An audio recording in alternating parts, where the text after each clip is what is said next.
So we appreciate you having us. What I'll do really quickly is introduce you to your D2L team. Then we'll talk about the agenda, things we're going to cover, and get into it. Given that you're going to be hearing a lot of our voices for the next several hours, it wouldn't be an on-site visit from D2L if we didn't just absolutely load you up with D2L swag. So there's notebooks, real practical stuff, help yourself. Or it could be a wonderful way to incentivize faculty to spend a lot of time in the sandbox. So my name is Sebastian Jimenez. I've been at D2L for 6 years. I lead our higher education team in the Midwest. I've personally led hundreds of LMS evaluations over this time. When we were prepping for this trip, we were absolutely excited to come here for a number of reasons. I think the first is how this LMS evaluation started. Says a lot about the folks that we have in the room. There was a clear desire to run a fair, non-biased process and choose the right system for the institution.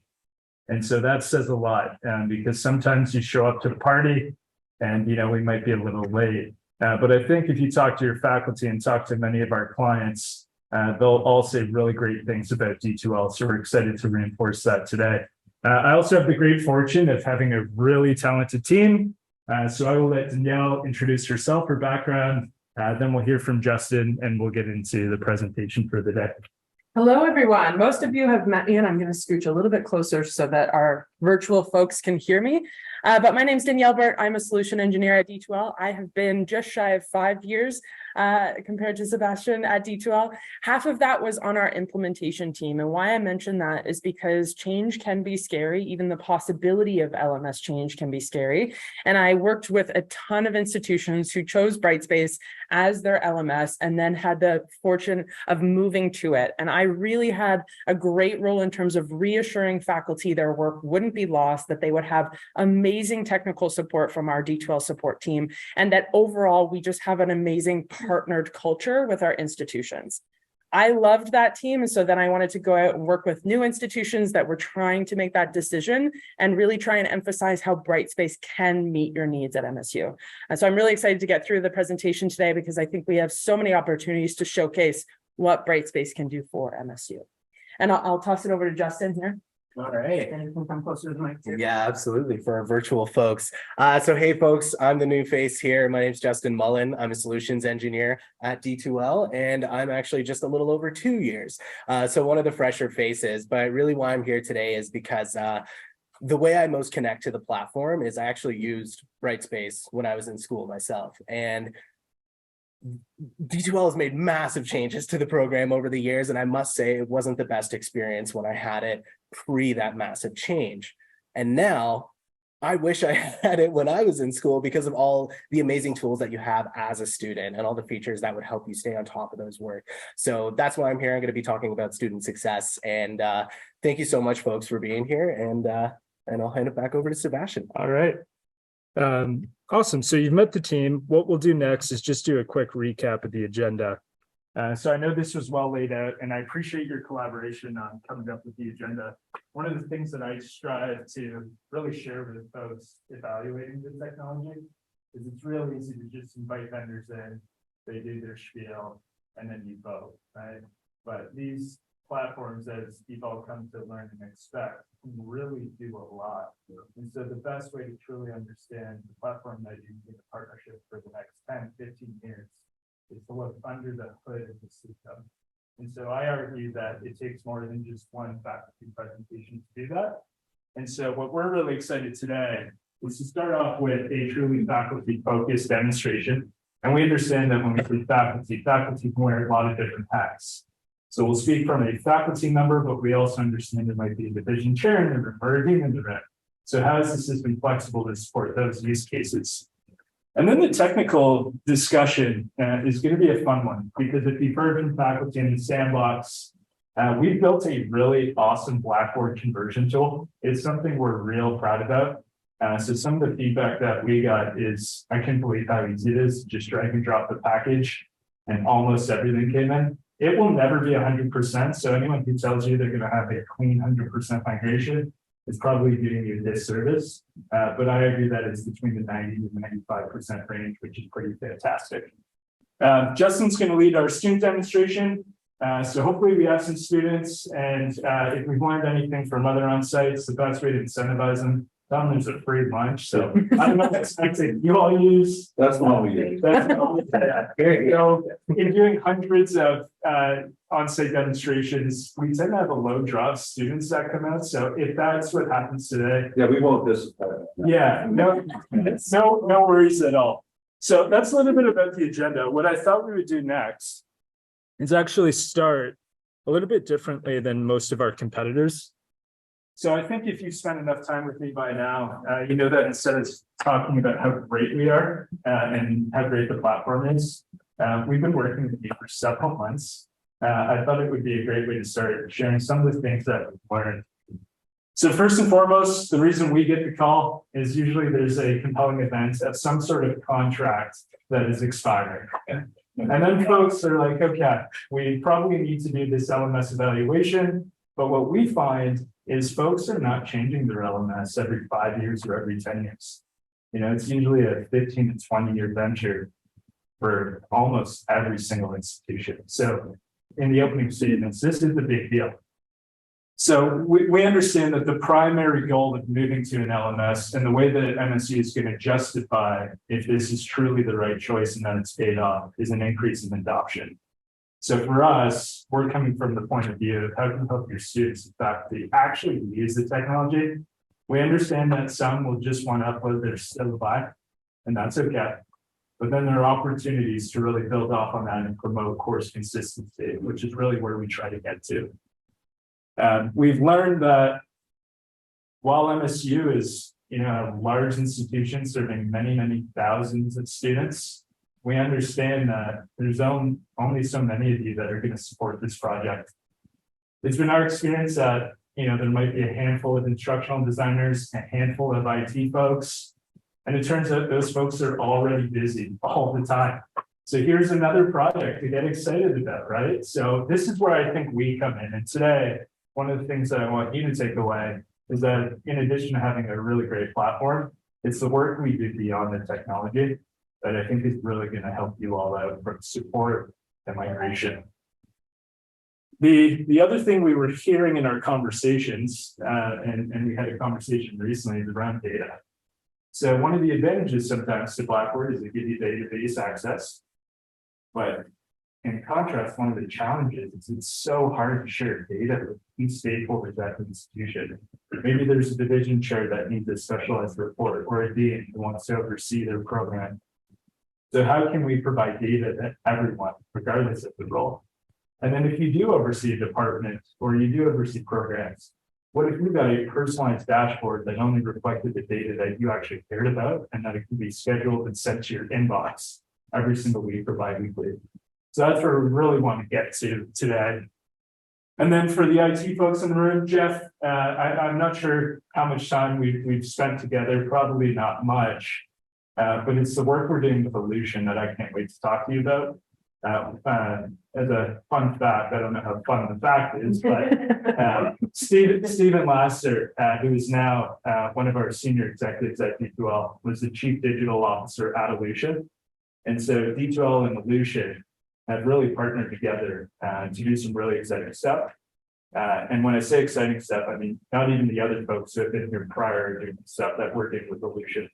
So excited to chat about that, because one of the biggest things we get asked is, hey, I don't care how amazing your platform is, if it doesn't integrate with Banner and it doesn't integrate with other third-party tools, it's not happening. So we want to take that off the table for you today.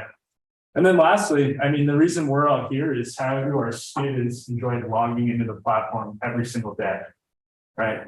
You'll notice, and you have noticed through your evaluations, almost all of the LMS look the exact same, right? It's a box, there's tools on the left. And what if we had a truly modern interface that, you know, students found it was a joy to log into every single day, and it didn't look like the last system, right? The goal is to move away from that. At least it's what we're hearing. Above and beyond that, the reason I threw up some of these third-party tools is because if there are any faculty in this demonstration, every single presentation you get asked, they've got their favorite go-to publishers. They've got their favorite third-party tools like Ally, like Respondus, and they always want to know, can you easily integrate if you have partnerships? And the answer is yes. And if there's a tool you're unsure about, before we say yes, I mean, chances are it will be yes. If it's LTI, let us know and we'll validate that for you. So now let's talk a little bit about the work that we did over the past month in the sandbox. And I didn't want to call faculty out because I don't know how close we are with faculty yet. What I thought we would do is just share some of the highlights. And so one of the things that D2L does in the sandbox process that you might have heard about is, we know you're managing Blackboard, you're looking at the other companies. Could you imagine taking on 3 systems and your team's trying to manage the sandbox and do your day-to-day? That's not what we're about. So we decided anyone who had a question, anyone who needed support, come to us directly. And that's what folks did. And you had a lot of folks that ended up going in the sandbox, which blows me away. When we do these evaluations, very rarely do folks spend a lot of time reading login. So there was a noticeable uptick here, which I think just speaks to the work that you were all doing. Some of the things I loved about the feedback was, of course, anytime we hear about the migration tool, I'm so happy folks try that. It's one thing for us to say, hey, this is a great tool that we built. It's another for a faculty member to say, it was so easy to just drag and drop the package and my course came over. And sometimes it comes over better than they expect, and that's even better. The work around our closed captioning on video tool, this stood out to one faculty member. And a lot of other systems, you've got to pay for video tools and add-ons. We built that directly into the platform. The reason why we do that is we take accessibility very strongly. So to charge a separate package that closed captioning, that would never fly in our culture at D2L. But these were just some of the many feedback that we got. And it was cool to see what some of the instructional designers deal with on a day-to-day basis that, hey, how do I do this or how do I do that? But we got to learn a lot from your faculty in that regard.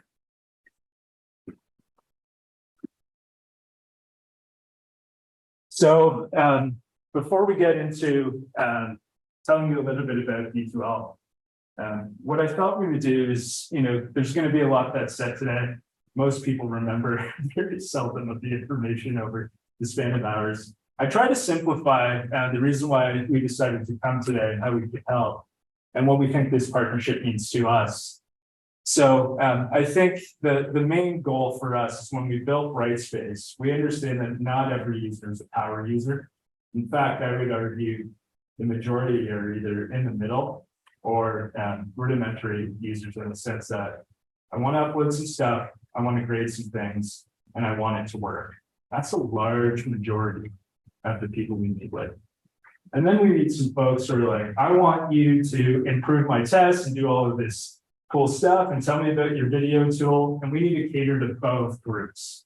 And so that's why we built Brightspace to be truly flexible in that regard. I think the second thing, and this is going to be a big decision, probably with Jeff and John, and Chris, is when we get into the pricing piece. I think the reason why so many institutions, and I'll show you a few who have moved our way, continue to work with D2L, is because we truly don't rely on a third-party like K16 to migrate your courses. If you want to use them, we're all for it. We have the same partnership that the other two have, right? Same cost, same partnership, same paper, that whole deal. But I think that the real value for us is, if we're talking $65 a course and you've got 1,000 courses, I suspect more, do we really want to pay more for migration than we do for the LMS? And we realize for our clients that's just not feasible. So that's actually why we decided to build this tool. And it continually gets better with every migration that we do. The third thing that I was listening for, and I'm hoping to get into this conversation today, the technical discussion, was around support and help desk and what that looks like. Going back to there's only a finite amount of resources, and there's only Stacy and Eric and Lacey, and you don't have clones, unfortunately, is how can you leverage D2L's team to help you anytime faculty and users need help with anything. And we know that a lot of faculty work all different types of hours. The amount of sandbox messages I got on Saturday and Sunday just speaks to that. So we know that most help desks are staffed between 9 to 5 or 8 to 6, or whatever the dynamic is. how do we extend that support so that whenever you need it, you've got folks at D2L that work for D2L that can handle all types of technical questions that will indeed come up. You're going to see today in the platform that every time we show you a new tool, and Justin talked about the evolution of D2L, for a long time in the market, like 5, 6, 7 years ago, D2L was known as a platform that could do just about anything, but the user interface was there.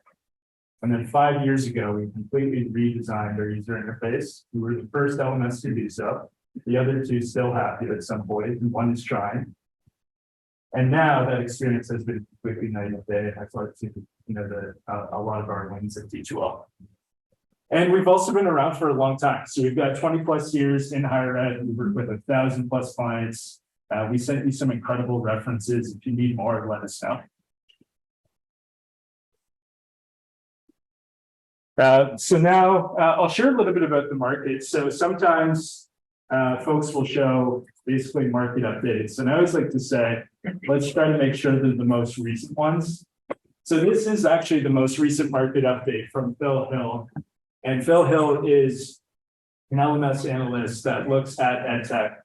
And what's surprising to a lot of folks, especially when we come to a state like Missouri, where we might not be the most well-known entity, is just how well we're actually doing there. So this data, which was from November 6th and then confirmed again in February, shows that last year D2L was the #1 implemented LMS in North American and European higher ed.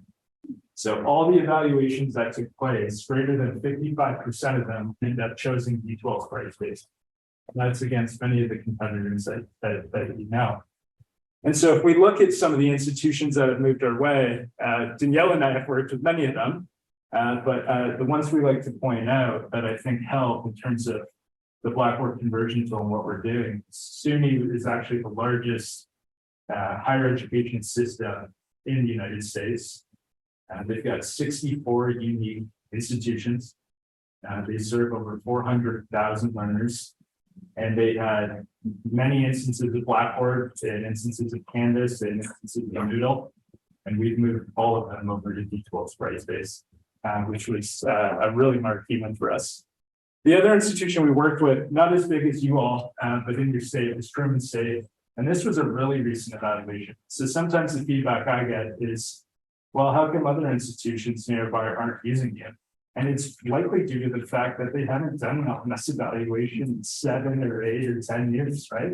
But Truman was recent, and we're talking about 7 months ago that they made the decision. They did an RFP, hundreds of criteria, and selected D2L. So I'm not going to go on and on about this. I know some of these are references. I gave a reference for Purdue University, which is a great one to speak with. They were a Blackboard school that served 40,000 learners, multiple campuses. And then we also gave a reference for SUNY. So if you want to talk to Kim, she's amazing and can say hopefully a few good things about us. So this will be the last slide, and then we're actually going to get into the demonstration. But as Danielle opened, so I think the real luxury I have is Danielle has actually implemented clients. So if you have questions about what that looks like, Danielle has done that and done that with many Blackboard schools.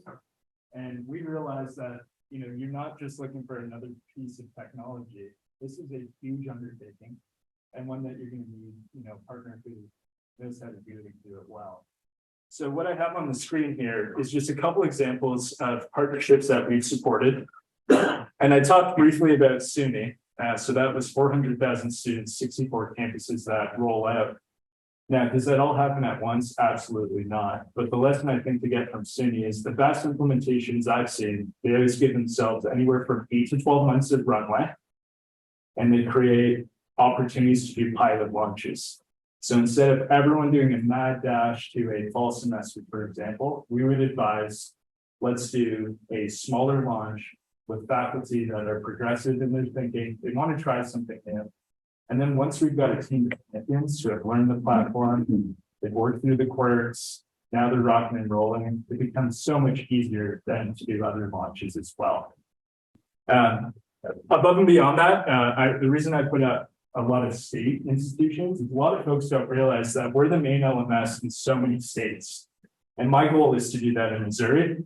And that's why I think the reason that we came all the way from Toronto today was we don't want Missouri State to be another logo that companies throw up on the screen and then they forget about you. For us, we've been tasked with really transforming the state of Missouri, and we need a marketing institution to do that. And so everything that we've been learning as far as the interactions we've had, that's really what that means for us. But if we look in Georgia, the entire university system of Georgia uses D2L, Tennessee Board of Regents. In Minnesota, we're the main LMS. In New York. So my goal is that in a couple of years from now, we'll have the state of Missouri up there as well. So that's enough about my opening introduction. Hopefully I shared some things we learned. We talked about some sandbox feedback, who we work with. Now we're going to get into the actual demo. Okay, fantastic. So in terms of Brightspace, I'm going to do an overview here. So what I really like to bring to life is how Brightspace can showcase the MSU brand, the look and feel, and exactly what you want to accomplish from a technology platform.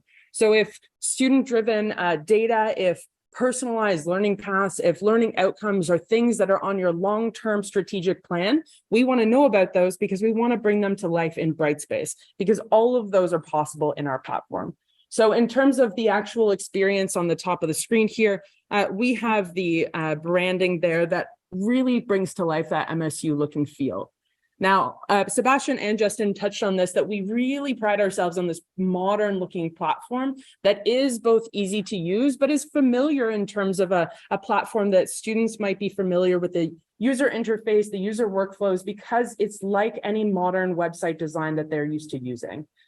But we also need accessibility to be top of mind as we do that design. And so within our product teams, we take accessibility extremely seriously in that it's a core part of our product development, not an afterthought.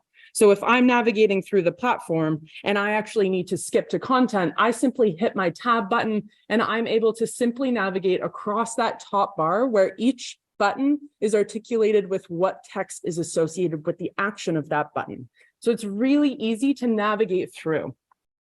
If I needed to see my notifications here, I'm tabbing along the notifications panel. If I need to see my profile area, I can do so as well. Now, the profile area is very standard in terms of it is exactly what you would expect if you need to change your password, your account settings, add maybe some hobbies or information about you.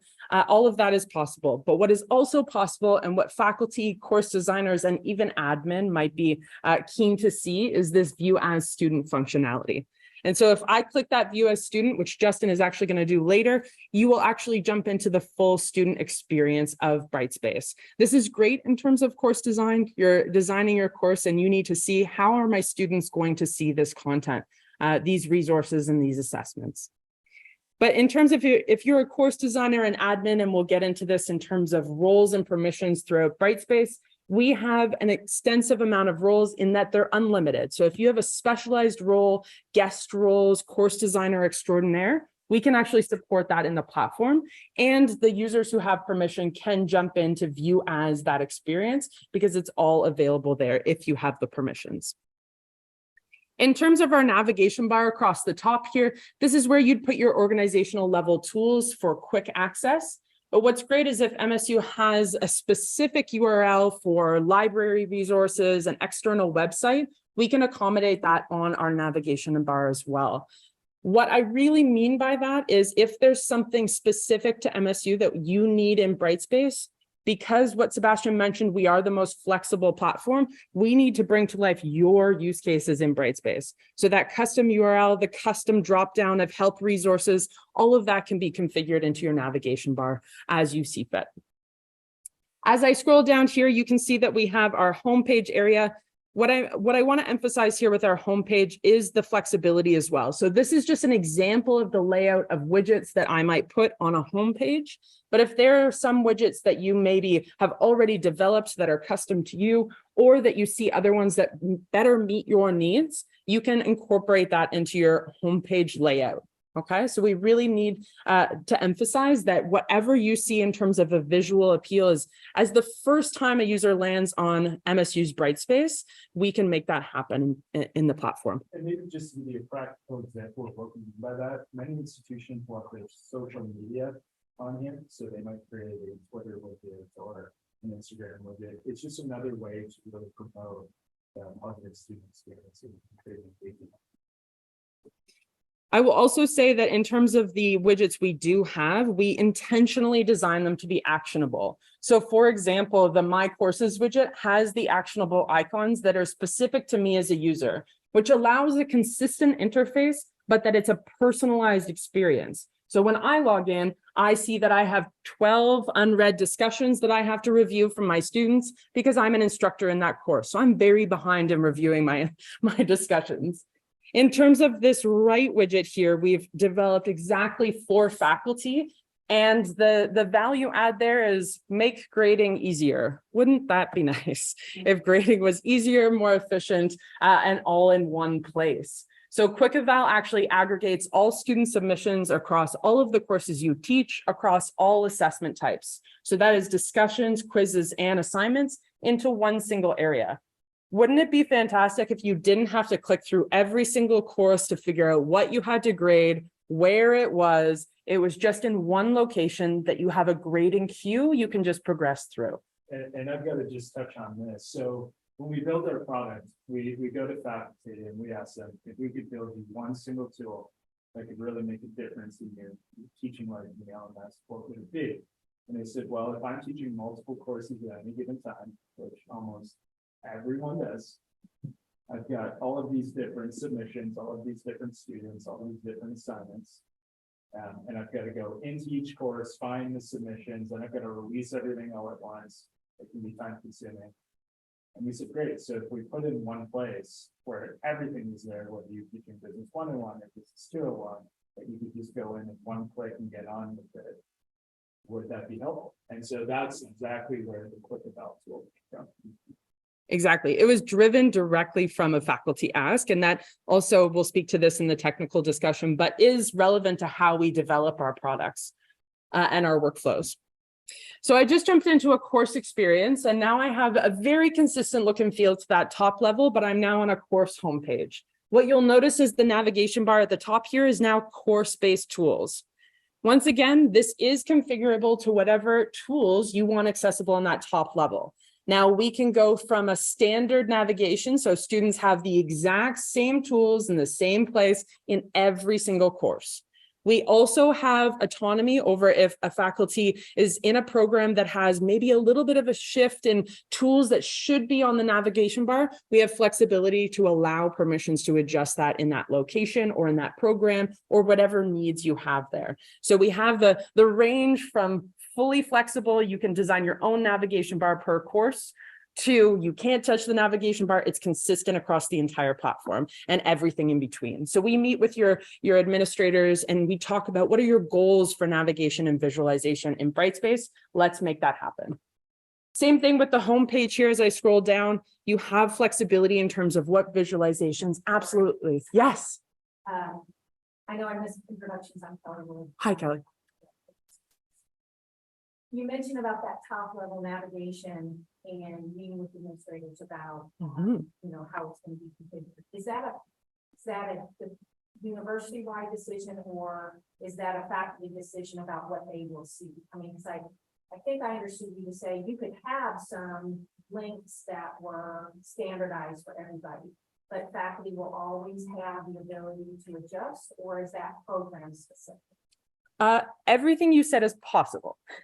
So usually it's, do you want a starting place for navigation bar, but faculty could add to it, adding their own custom links? Or do you want it, you can't edit, or do you want full edit? They can do whatever they want. And we meet with your administrators to talk about what is the desired path forward for each role and what permissions they should have. And I ask that because, you know, dealing with first year students, as I do, it's the thing that we hear from them is every course is different, it looks different, and I have to relearn every time I go. Absolutely. So, okay. That's a common one. So even if we want to standardize navigation just for first year courses, that's also possible as well. And so we really can accomplish any number of needs, but we are seeing more institutions move towards standardizing navigation, not content design. That is a completely separate permission that is fully autonomous to faculty if you would like it to be. But that navigation burden is always put on those students to figure out,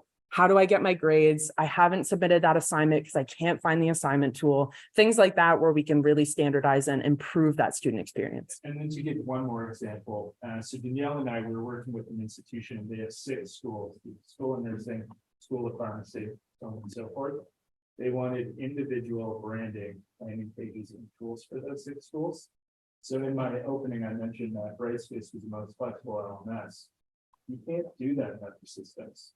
So if you have a specific school that needs its own branding, its own set of tools, its own look and feel, you can do that in any node, so to speak, of the system.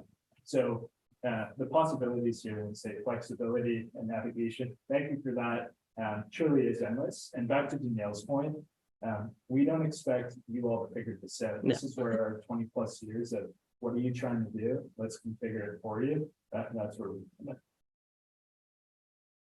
Another thing I'll mention in terms, oh, yes. Like college, like if Yep. it's just a college has their own. That's exactly what I was. Absolutely. Yeah, we work with a lot of institutions who want to put a community feel to that college experience within one single institution. So you have your top level MSU branding, but then I want to go to my department, my program community, and I have another landing page that has maybe a differentiated logo, a discussion board specific to those students in that program, ability to connect with mentors, all of that is possible. Do you build these widgets or those? We have about 40, I believe, standard widgets that you can choose from that we're constantly adding to that library, and we just release them to your sandbox for you to test out and choose. But in terms of custom ones, we always can do that as well. Okay. Another thing I'll mention here from this homepage that really emphasizes the student experience is the ability to personalize the platform. So you'll notice it says, "Welcome Danielle" in the announcement. I swear I did not write my own name.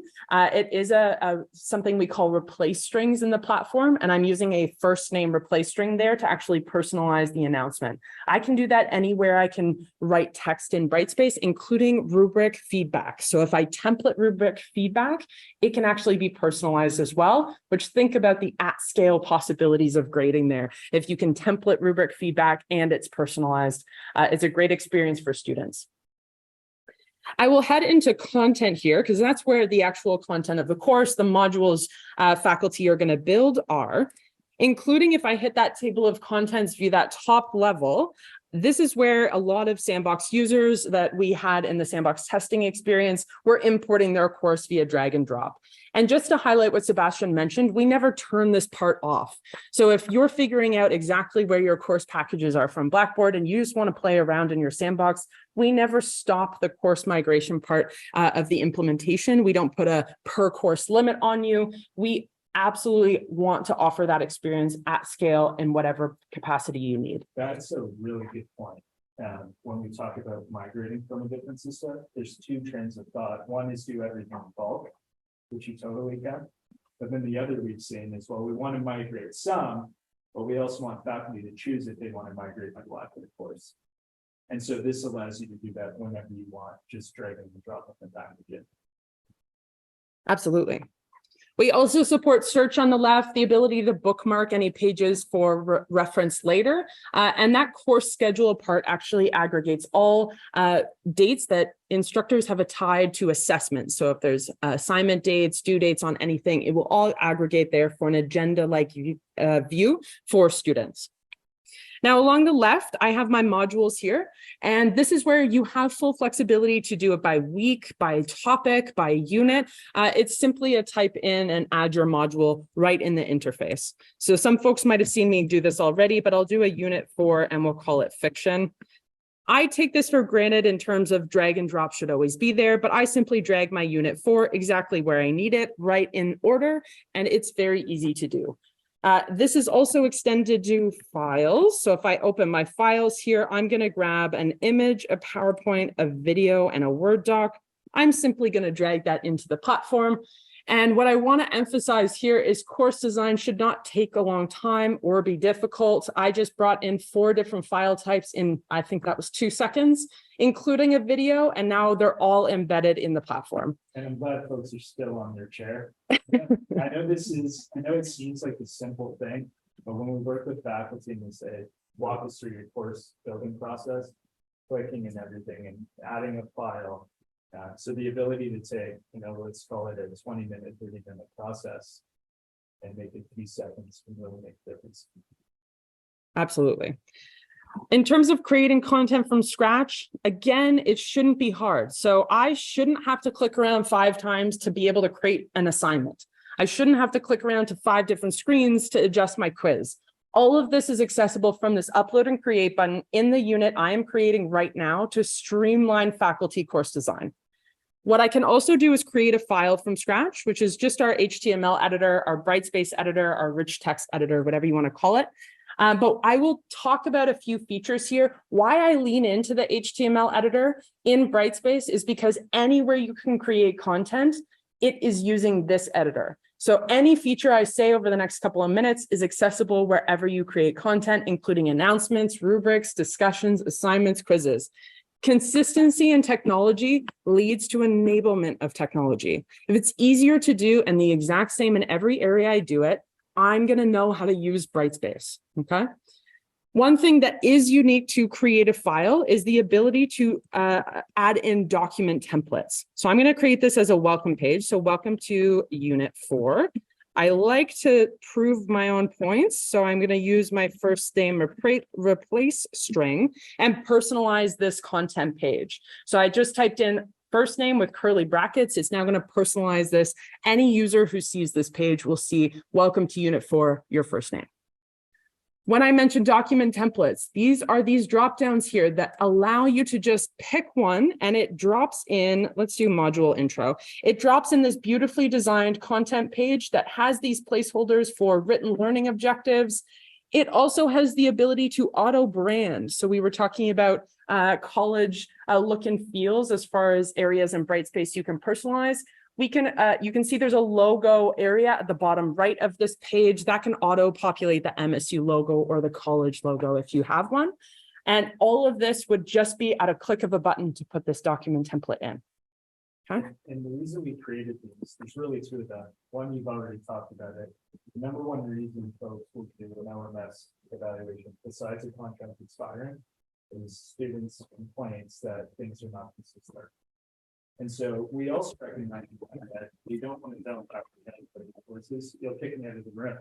So what we did is we said, let's find a middle ground where we could build you really cool things that are templates, and then you just put your information over top. So it's still your information, you still have the autonomy and control over your course. What we're trying to do is just create some consistency for students and make it really easy to do so. Absolutely. Another thing that's really nice for the student experience as well as faculty is the ease of use in terms of adding video content into your course. So we have a tool, Sebastian hinted at this at the beginning. I'm going to use my very literally named insert stuff button. You need to insert some stuff, you click the insert stuff button, okay? But what I'm going to use is the video note tool. And so this is a Brightspace specific tool. It's going to open my webcam right here. We have live video, and this is where you can record up to 30 minutes of audio or video right within the platform, and it drops that as an embedded video in there. This is fantastic in terms of adding engagement into your tool because, like I mentioned, you can use this anywhere you can create content, including creating an announcement where you're welcoming your students to your course. But what is also great is I'll do a quick new recording. That's loud. And then we will say that this is a welcome message. And like I mentioned, accessibility is not an afterthought. So you can auto caption in any one of these supported languages by just a click of a button. You can then also edit these captions after the fact if you need. If you do have transcription outside of this, you can upload your own transcription file. You can also download this transcription file. All of it is possible. It's powered by AWS transcription. It is an incredibly powerful tool. And another plug, it is in the core platform. It's not an add-on. I hit next, and this is going to add my video right into content. We also have some basic editing features for that video in terms of just the video note capabilities. I'll also emphasize, again, just part of our platform. Okay, this isn't an integration. This is our home-built tool. Also, any MP4 you drag and drop into the platform is going to be put in the same streaming service that powers Video Note, meaning that you can then generate captions on your own MP4s that you bring into the system. Okay. Pretty incredible. Yeah. In terms of upload of MP4, we do have an in-platform 2 GB upload limit. In terms of Video Note, it's just that 30 minutes of audio or video. Now, if you needed something longer, so let's say you're doing a 2-hour lecture, we do have a virtual classroom tool as well. The free version is included in Core, but what we're finding is that most people would take advantage of MP4s they already have, Zoom, or leverage these. And where I think these are great is assignments.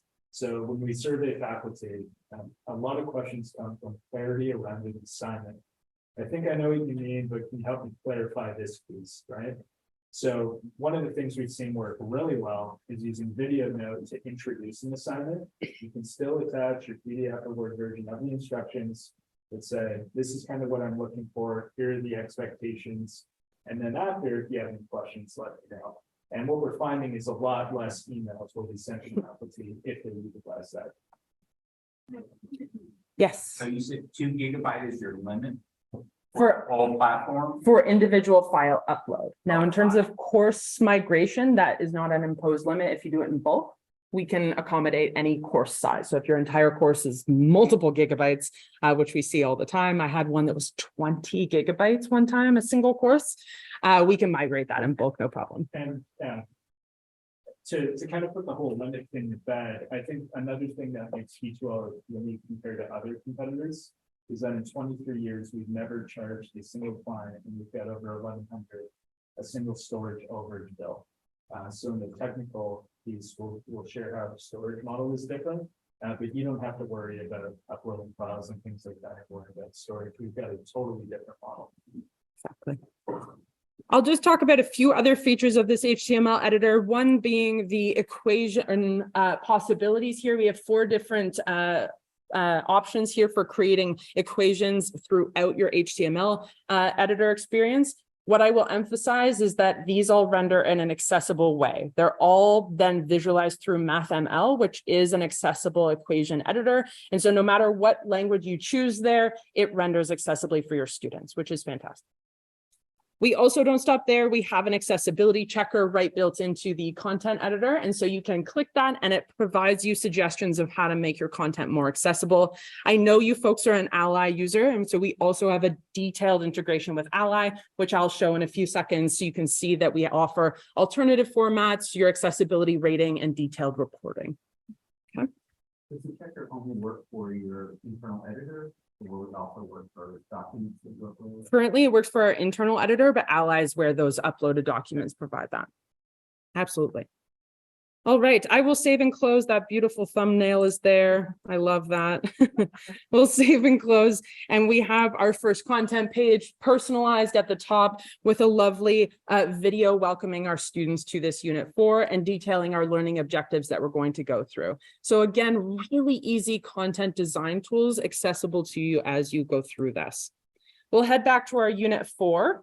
And we will simply drag and drop that welcome message right up to the top because that's where we want it. And then let's talk about assessments. Back on Yes, the video. yes, So you hit closed caption, I did.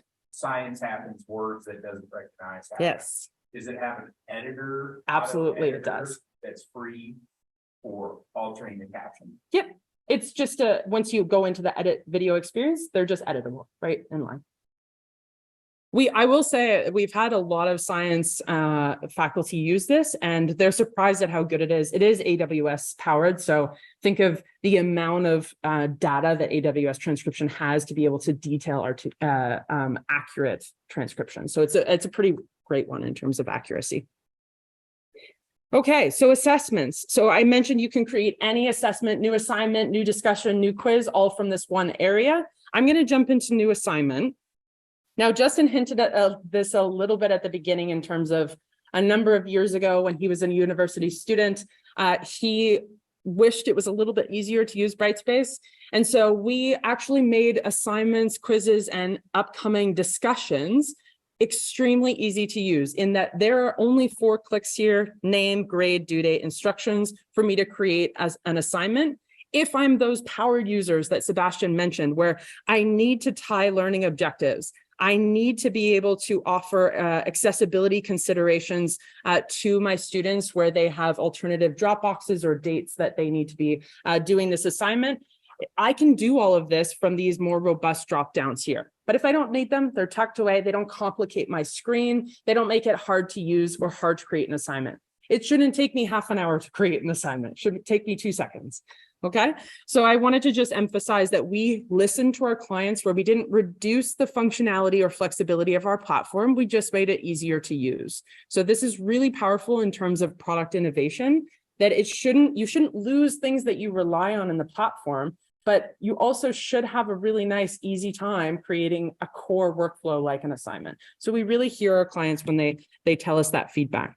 So we'll say Unit 4 assignment. We will add a grade here. I'm going to emphasize that I'm going to make this out of 20 points, but maybe I want this to be a formative assessment where I don't want it to mess up my gradebook calculation, but I still want to give students an idea of where they're at, a feedback loop for them. I can actually make this out of 20 points, attach a rubric, but not link it to the gradebook in the same exact tool I would to link it to the gradebook. So consistent experience, but now I have that feedback loop for students without messing up my calculations. I'll make it due tomorrow and 500 pages. They'll love me. What I want to emphasize here in this instructions area is that familiar HTML editor that I was using a few seconds ago. So you'll notice we have that same equation editor, the same accessibility checker. But what we were noticing is that faculty were using our video notes so much that we pulled it out of insert stuff and we just put the buttons right here at the bottom. So again, we want to emphasize ease of use in terms of how we design our product, reducing the number of clicks, reducing the confusion. It should just be easy. I won't go through all of the drop downs here, but I will say that you can attach what we call release conditions. If anybody has used adaptive release in Blackboard, it's pretty much the same, except that we take it a little bit further in that we have 36 conditions, allowing you to do a personalized learning path for students. You can now gate assessments based on so many different activities and things in the platform, as well as you can actually emphasize remedial learning adaptively release. You can personalize self checklists that the students do to stay on top of their work. There are so many possibilities for adaptive release here through release conditions. I mentioned that we have special access, which is allowing students to have accommodations. That's available as well through quizzes at the user level. So if Sebastian needs double the time on all of his quizzes in that course, it's an easy selection and it automatically applies to all of those. Can you speak to why that's different though at D2L? Because I know that's a big pain point in some other systems to go in and find the user and then select it for every single assessment. Absolutely. So if it's just that they need additional time, but you don't know the exact quiz time on everyone, it just auto adds that extra time or doubles that time by a multiplier for every one of those quizzes with one selection. So it's really easy to manage at the user level. And in terms of submission and completion, I will just emphasize the diversity here. So you can do group assignments, individual. What I will also say is another efficiency we allowed our faculty to have is restrict the file extensions. So if you have a student submit a Pages document, you do not have a Mac computer, and you now cannot open their student submission. You then have email chains back and forth, takes time. So you can now just restrict the file extension to PDF, for example, and now all students have to submit PDFs, making it accessible to open for everybody. In terms of evaluation and feedback, I did hear that we're kind of interested in learning outcomes more long-term, but you don't really have the functionality here in Blackboard in terms of they have Blackboard goals. It might be difficult to use. It might be hard to standardize. We have a very robust competency tool that can allow learning outcome alignment to any activity type you need. as well as it's then automated. So as soon as I grade this assignment, if it's attached to a learning outcome, the student meets the threshold that you define as mastery, automatically they get the trigger that they've earned that learning outcome. The data is reflected in the back end for accreditation purposes. So it's a complete story. There's that competency structure, there's the alignment to the course learning activities, and then there's the data on the back end. So we work with hundreds of institutions that have had interest or are currently launching a CBE or competency-based education program, or just simply aligning learning outcomes to course activities. And we can really support you in doing that in the platform automatically. I will also just say, in terms of rubric creation, you can add multiple rubrics to one assignment. You can create inline or add existing rubrics that you have. And I'll talk about this on the grading side, but you can actually automate that feedback in terms of it's templated at the rubric level, making it easier to grade consistently over time. We'll save and close that. Zoom's really getting in my way. Okay, we'll head back to Unit 4 here. We now have a welcome video with content learning objectives, some embedded videos and content I've uploaded through drag and drop, and a beautiful assessment to round out our module.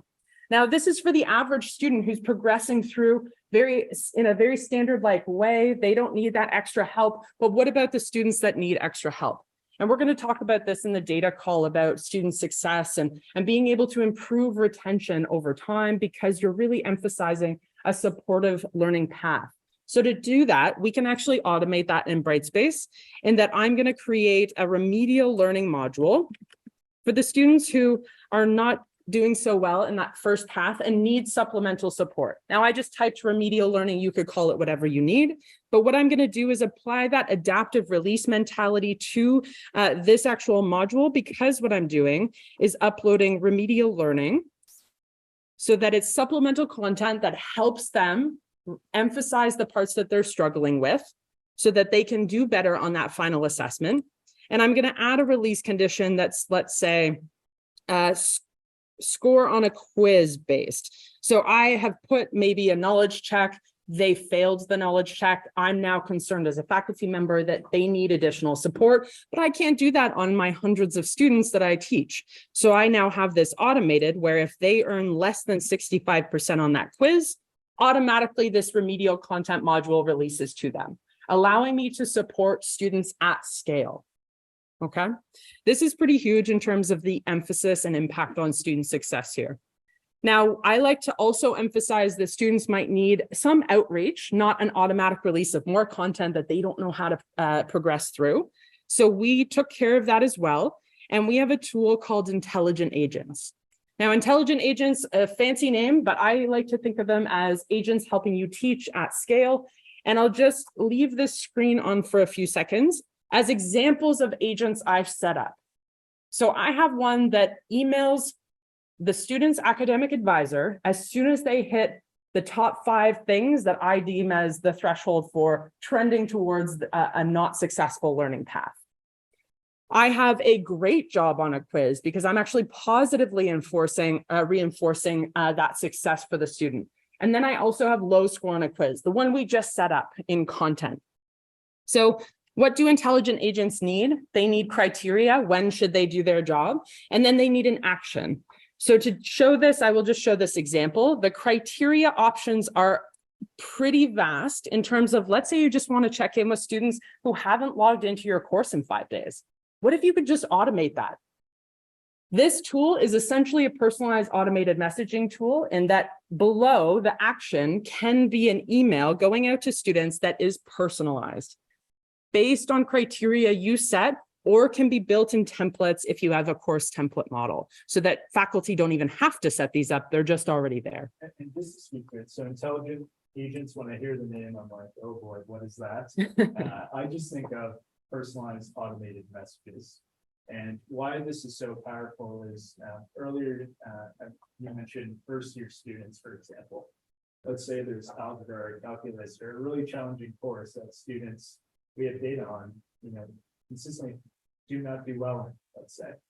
Well, what's really great about this is that if we set them up in template form, then when those students who fall within that low level of achievement, we set it up once and it fires out. So in those courses, especially if it's a first year course, there could be hundreds of students. It's so hard to stay on top of that individually. But when we leverage something like this, we're just trying to help you out and automate it and make it a little bit easier. And as Danielle showed with the example of the note, in the message where we can actually CC the advisor, for example, that's where we can really take this to the next level and help those students before it's too late. Absolutely. When you say template, are you talking about, like, you could apply it to all courses at a certain level or some specific courses so that a course coordinator or department head could do that for courses? I'm trying to understand. Yes. The level, okay. All of what you just said. Danielle has a really practical example of where this has worked really well. Yeah, my alma mater institution actually had a really high fail rate in linear algebra. It's a very difficult course. My degree's in mathematics. I can attest to that. And what happened was we set up a release condition that auto enrolled. So an option here for an action is to actually co-enroll students. So I'm enrolling a user as a student into a course taught by the student success team.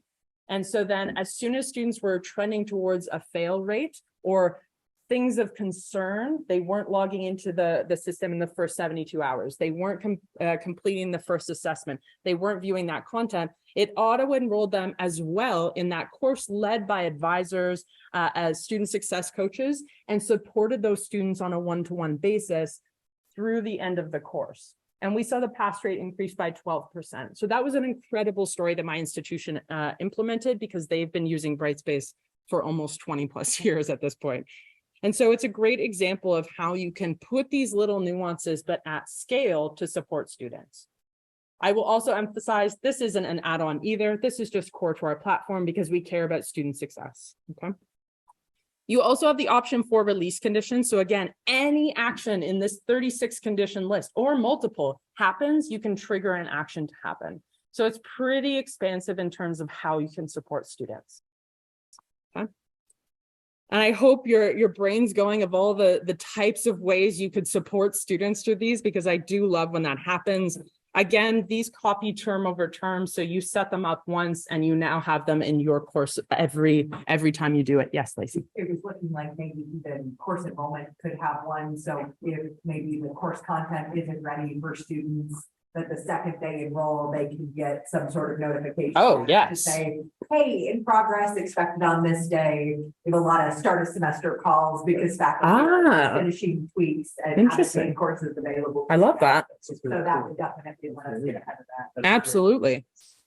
We also, I know what this is this afternoon, we're talking about non-credit courses, but we also through those can support rolling enrollment. So if you're offering an external course for sale, for example, or even for free, as students enroll over time outside of that semester or term-based restriction, you can then have messages, content adaptively released based on their time journey, not your generic, it's this date of this term. Yes. So when you roll these out, can it be, you haven't put a sufficient amount of time into a module? So let's say you had you set it by threshold, like you only spent 0.2 seconds clicking on the folder, or you spent a half an hour because you know approximately how much long it's going to take. We can do content visited as a condition or not visited, but we can't do time yet. Now you can intervene manually when the next step I'm going is our class progress tool that shows time and content, where I have a student that I'm going to actually intervene with because he spent less than 10 minutes in the entirety of my course. So let's say I'm running a lab and I have 18 sections of lab on the first. And can the coordinator of that lab get a condition sent to him of who has not completed the first lab or yes, below a threshold or those kinds of things that goes to the head person? Yep. In terms of just this dashboard too, you'll notice that results of last run is a column. So you as a faculty member will have a clickable number of how many students met that condition and got that email. Okay, so there's data transparency there as well. Yes, Kelly. I could probably ask that later. Okay. Sure. And just one point I do want to call out, when Danny was looking at the individual intelligent agent, you could see that you have that content area, that same Brightspace editor. I'm very much like, I can't read a lot of text and have it retain. I need to spend a lot of time with that text. You can add in a video note there for students where you're actually explaining why they received this, what they need to do. But because you're using those personalized replace strings, their name is in the email thinking it's to them, but you don't have to use their name in the video now. So you can get this mass feedback to that student. And again, if I got an email when I blew it on a quiz and said, here's some remedial content, here's why, and my faculty, my instructor is speaking to me about it, that just is beyond something that I wish I did have. So I just wanted to share that real quick. You can tell we're very passionate about this tool. Another example, I teach in Brightspace as well. And I always set one up on the day the assignment is due for if you haven't submitted the assignment and the email says, hey, personalized first name, you haven't submitted the assignment, please go do so before 11:59. And I had 100% submission rate on my assignment. I was so happy. So again, we're very passionate about teaching and learning in terms of using these tools to improve student success. Okay. I hinted at, and sorry, what's your name, sir? Brian. Brian mentioned time and content and wanting to be able to intervene. And sorry, I just clicked class list. But faculty asked, we need data. We need a dashboard that shows student metrics so we can then manually intervene as we see problematic metrics here. So this has 4 different metrics: content completed, discussions, quizzing, and grades, but we have 9 to choose from. So if assignment submission, survey completion, quiz grades, anything like that is relevant to your course, you get to personalize your own class progress dashboard for your course. In terms of this, I can now add a bird's eye view, glance at this and see that Michael's earning a poor overall score that I might want to intervene so that he gets that above 50%. So I simply click his name, and it's going to bring me into his user progress area, which is a more detailed view of these metrics so that I can dig a little bit deeper and have an educated talk with him, maybe at our office hours, because it's actionable in terms of I hover over his name and I can email or instant message him to invite him to maybe my office hours or a one-to-one meeting. Okay, so this is really powerful for that intervention when I, as the faculty member, am glancing at that dashboard.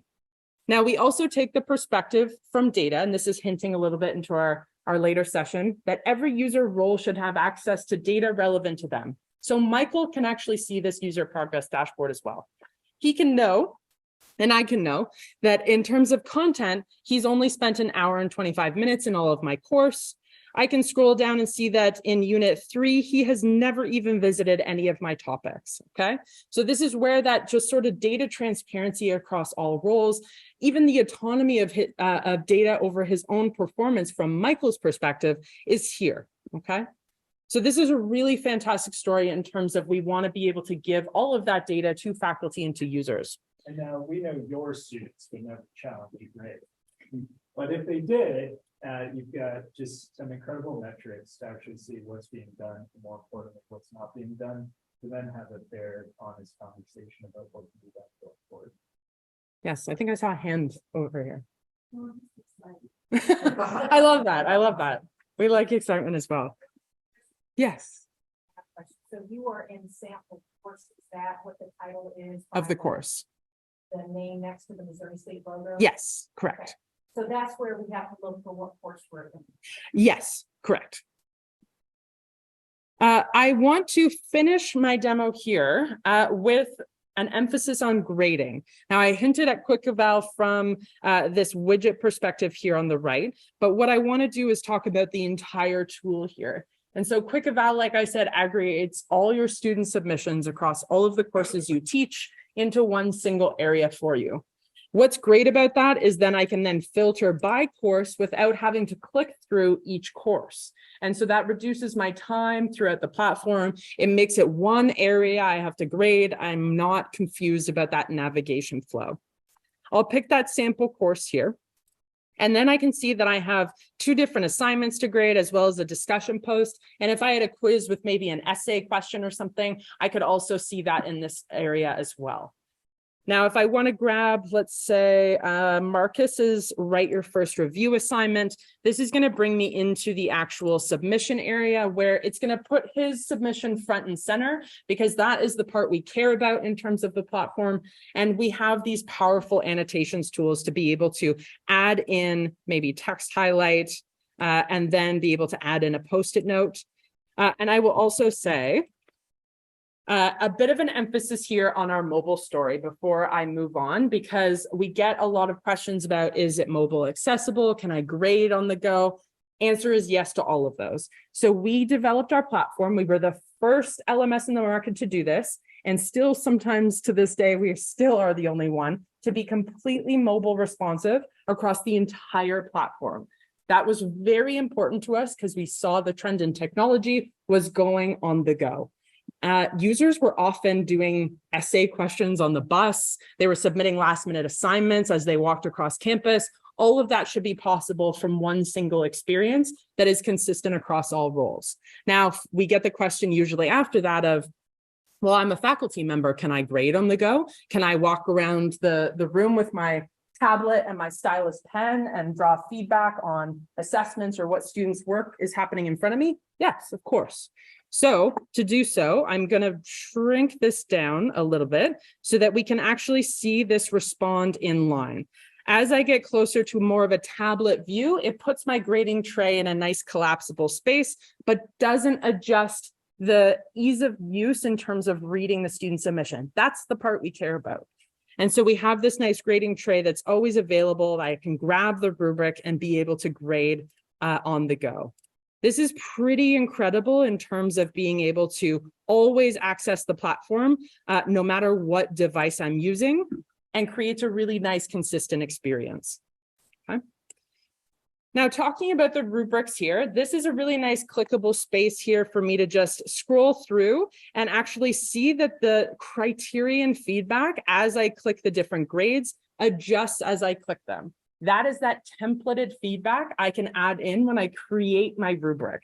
So that means every time I'm giving the same score to a user, I don't have to copy and paste from a Word doc rubric or something I've created as just sort of a running doc of templated feedback I have. It's now just automated. I also mentioned you have the power of the Brightspace editor as you create rubrics. So you can personalize this feedback using replace strings at rubric creation, which means this would already be populated with Marcus's name if I was grading this right now, because I've put a replace string in there. To Justin's point earlier, I could also put a video in that feedback and automatically, based on the score, release personalized text with a video saying, you did a great job, or here's what you need to do to improve. If you need that full rubric experience, you can pop that out and just click through here as well. Okay. Yes, Brian. Can you use a equation editor in your template? Of course you can. All of the Brightspace editor tools are available in the editor or in the rubric creation experience, including equation editor. Yes. Yeah. Currently, it's just tied to that individual rubric. In terms of overall feedback, I have a box here that will go directly to the grade book in terms of that extra feedback. And once again, we were seeing video just commonly used here. So we put the audio and video buttons right in line as well. Yes, Kelly. Is there a way to identify which students have looked at the feedback on that site? Ooh, that is a great suggestion. Currently, no. In terms of they would get a notification that they have feedback, but we can't, there's no current trigger of they've viewed the feedback. Because that's what I experienced in our first seminar class. We spent all the time giving feedback. Oh, there's feedback there. I mean, what you could do is create a content page just as a reminder generically of, hey, so-and-so, make sure you review your feedback because I've graded it. And then have that adaptively released once the assignment due date happens, for example, or a date happens that you grade, for example. I think that would be an interesting. Yeah. If you're tracking all the other views, could we track views of? Absolutely. That's a great suggestion. I love that. It's another hand. Yes. So I'm seeing the button publish and save draft. Yes. So those are, so if I publish, does that mean the students see it automatically? If I save draft, and then I want to release all the grades at the same time, can I go to a different screen and then publish everything on? I think you might be a mind reader, because that's what I was going to say next. Great question. So that's exactly the workflow. Is I'd save this as draft. I'd head back to my quick eval. I continue on my day, and then I go, okay, I'd like to release all of it. I'm done my grading. I scoot over to my activities view here, which gives me this beautiful dashboard of all of my assessments across all of my courses and where I am in evaluation. And I simply say publish all. So that goes out per assignment of all the feedback I've done. Okay. That does bring me to the, oh, sorry, yes, Brian. So something that I know myself and several of our colleagues do is stream it live, the class along with face-to-face. So for students who had COVID or couldn't make it or sick or just want to be at home. One of the things that Blackboard has right now, but it may be going away, is Collaborate. Yeah. And it allows you to record your screen and then auto upload to the LMS, the video lecture. They have a big blue button. I know that's an add-on for premium service for Canvas. Do you have anything like that? Yeah, we just have it core in the platform. It's called virtual classroom. And it's the exact same as any web conferencing tool, Zoom. Is that built in for free? Yep. There's another element of that tool that is pretty fascinating. So there's the web conferencing, which you might expect, but there's another component called video assignment. And where this gets really exciting is, let's say you ask your students to do a speech or a presentation, or perhaps something hands-on. We see it a lot of nursing. The student can actually record themselves and upload that as an assignment. And then their peers can actually provide timestamp comments. You can grade with the rubric. Your faculty member can also grade with the rubric. And if you're doing a group project, let's say I'm working on my segment of the video at home, Justin's working on his segment of the video at his home. There's a merging capability. So it's awesome. And the peers who respond, can they provide video comments as well? Yes. Yes. File, text, and video-based comments. It's like a video conversation, it's not a video comment. It pauses the video exactly. So if I'm watching Justin's video, I'm peer reviewing Justin's. I would actually, as I type or as I decide to record my video response, it's going to pause the video where it is. I can then upload that comment, video response to him, and he sees the time-stamped feedback throughout his video. And if anyone teaches like a Spanish course or English course and there's a speech or some verbal components, it'll also provide analysis in terms of feedback. So if I use the word too often, for example, it'll give you coaching on things that you can do better to help with your presentations going forward. So it's pretty slick tool. And again, just to reinforce, we do include a free element of virtual classroom and video assignments directly in core.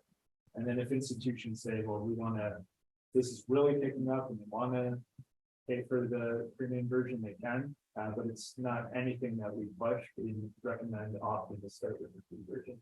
Test it out and make sure you write the right. Is that similar to Postgres? Yes, Some components. some, Yeah. I would say. That's the component. Yeah. Yeah.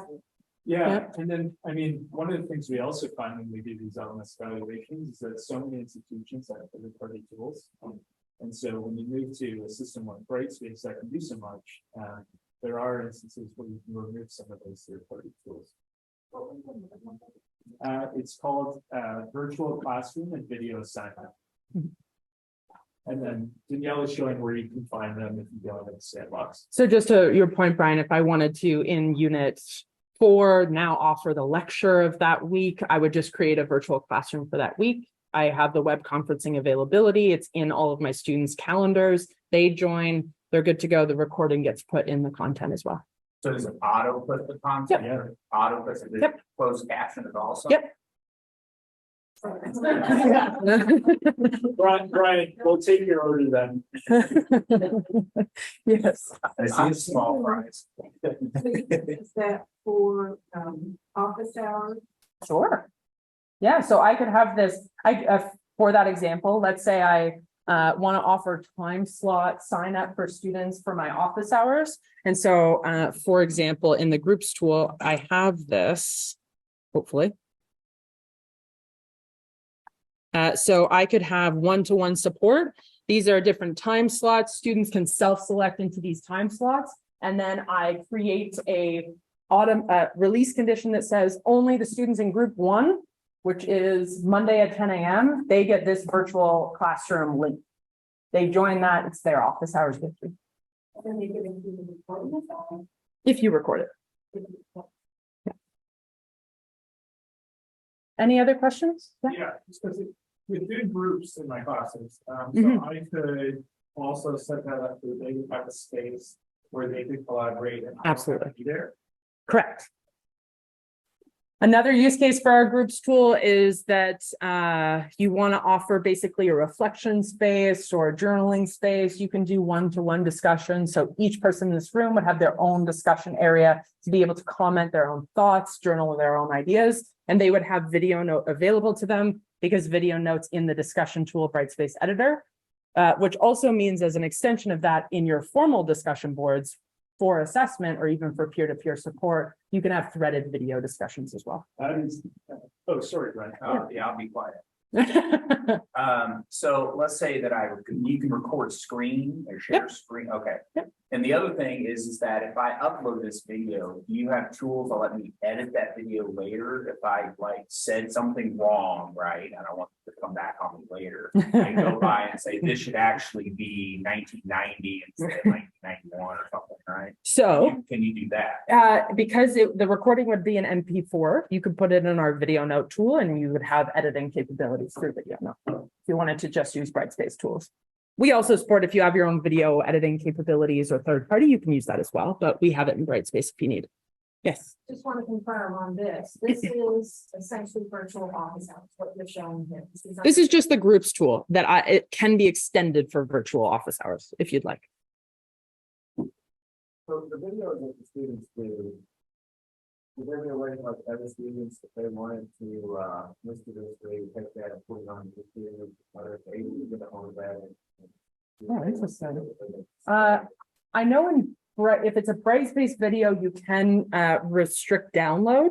I just can't remember, Justin, if you could just note this for me.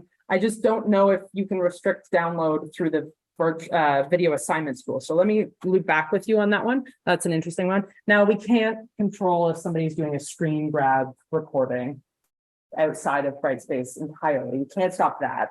Students are crafty, but we'll check on the download restriction as well. Any other questions? That does bring me to the end. Oh, yes, go I ahead. have a question not about this tool, but Yeah. I use Wiki. Mhm. Have a Wiki tool.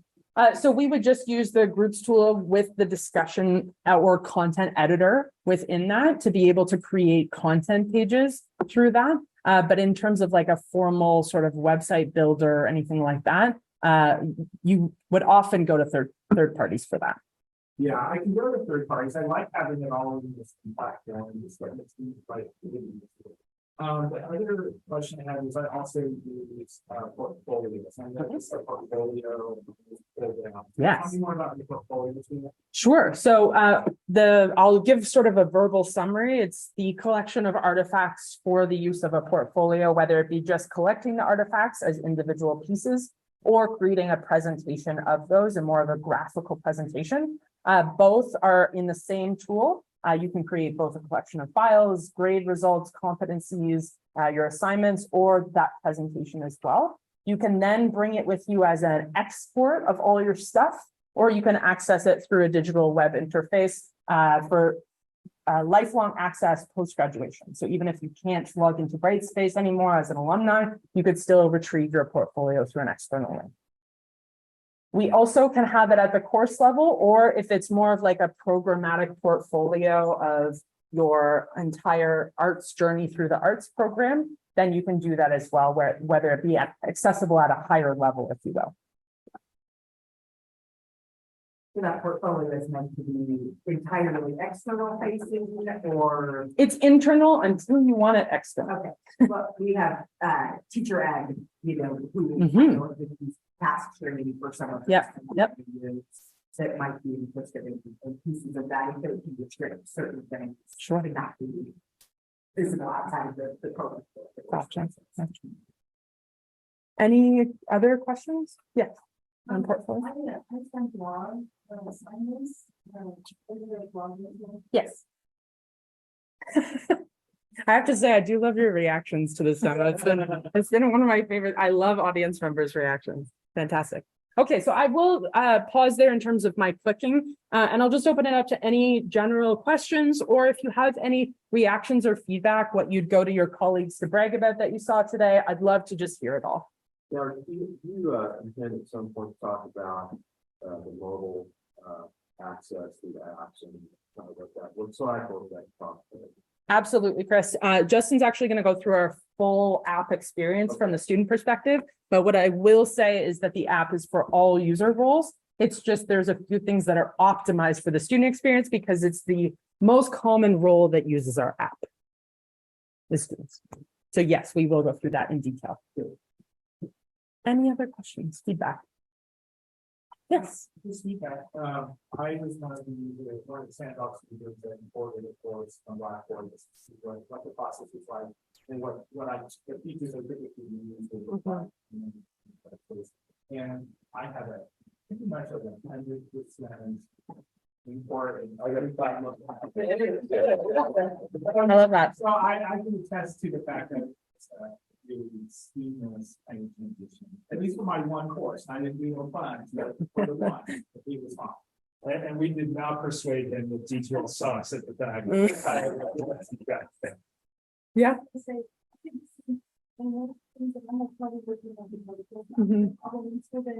Everything was the same.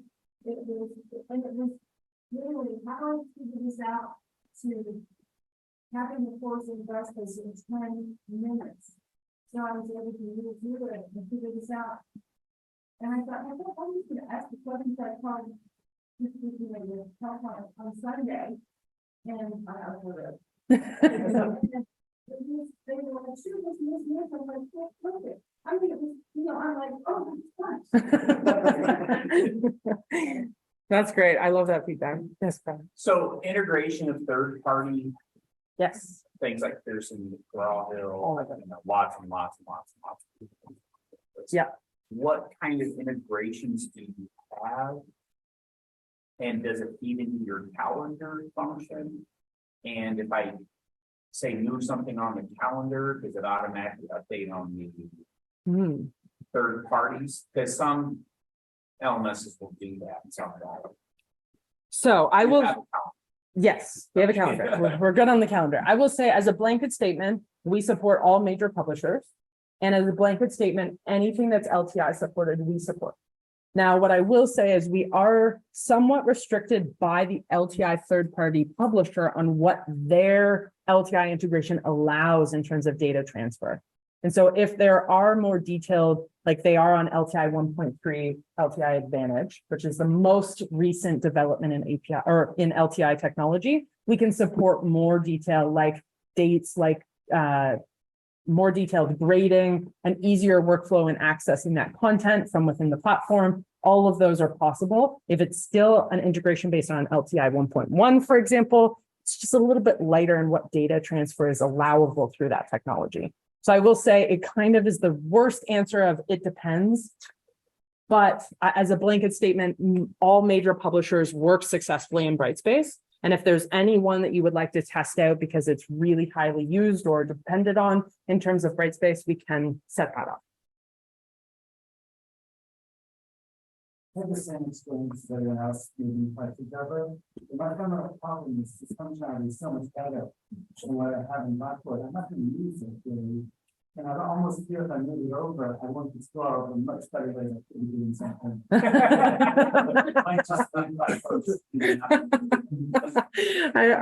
Could you come over and say that on the mic? But it would almost be like I was looking at them because what is functional is this and it's over. Yeah. We do have a lot of institutions that, let's say they migrate all of their non-first year courses over. And then they decide, well, first year students don't know the difference between the other year's courses version of course, and now the Brightspace experience. So sometimes we'll redesign first year courses exclusive to Brightspace experience really optimize that user workflow so that first year students have the optimal experience, not necessarily a course migrated from Blackboard over. That's an unbelievable strategy, actually. Yeah. Well, I mean, stuff with them too. Yeah. Yep. What the possibilities are with the system and now with all the courses, right, all at once, I guess. Exactly. So, yeah, that's done, and it's good. And I think there's an opportunity to create a bit of a community. Like, as you said, you bring over all your Blackboard items and it's a perfect conversion. Don't want to do too much else, but you see like other faculty members leveraging some of those cooler tools and you're like, oh, how do you do that? Then it starts collaboration and you're not just like, okay, every single tool at once, how do I do it? I'd really have glad to hear that migration is successful for you, because I think there's some exciting stuff to take that and then go off it. Are there any ways within the platform itself that we get some, really great courses as examples for folks that we could think back to faculty to just drop in and take a look at things? Yeah, absolutely. And just a quick plug back to our overall team, and this will lead into the next conversation. A lot of people don't know this, but in addition to having in-house support team, which folks would expect, we've got an in-house team of over 65 instructional designers. And so why that's important is because they can help your team build really exemplary courses. So then you have it. And you can just continue to use those every time. So even in the implementation recommendations I always propose, there's always, and they would have been in what I sent over, hours with that instructional design team, so they can work with your team to really maximize those student and really good states and courses. But just to your point, Lacey, a lot of institutions, they go through the model of, okay, I'm starting my semester, I need to create my course to be able to teach. So I go to this repository of stuff that's really cool that I have permission to copy into my course because they're exemplar content pages, even entire courses. And that's how you then start teaching, is from that point of instructor-led copying to then edit and teach my own. Awesome. I don't know who was first. Brian, your question. Go ahead. I usually, I think where I am at Blackboard now, I usually have, for every course I teach, I have an Aspen course. Where I do my first development, and I will, edit that course and roll it out each semester. Yep. Would I have the ability to create the master courses? Yep. That's most of our institutions operate on that master course, source course, template course type of model. Yep. So in the quizzing function, Yes. hotspots, I didn't see, you not have hotspots. We are releasing it so soon, and they're going to be accessible hotspots actually, so that each time you hover over, it could actually be read by a screen reader as well. So that is like in labs a lot, like where's the finder? yes, it's great for teaching. And since you're a math person, Yes. so the arithmetic set question function. Yep. What level of math can you do there? We have some of the leading institutions offer some of the most competitive math programs through our quizzing tool. So I'm happy to show it for you without an exact. Probably too nerdy. I was going to say without an exact question type, we can start doing some significant figures here if we want to. Any other general questions? Feedback? Okay. Well, I will say thank you so much for all your questions. You get to hear my voice for the rest of the day, so you're not getting rid of me just yet, but I do appreciate this feedback from this overview of Brightspace, and whoever's staying for the rest of the sessions, we're going to get really detailed into data, technical stuff, and some non-credit and roadmap functionality. So really looking forward to the rest of the day, but thank you.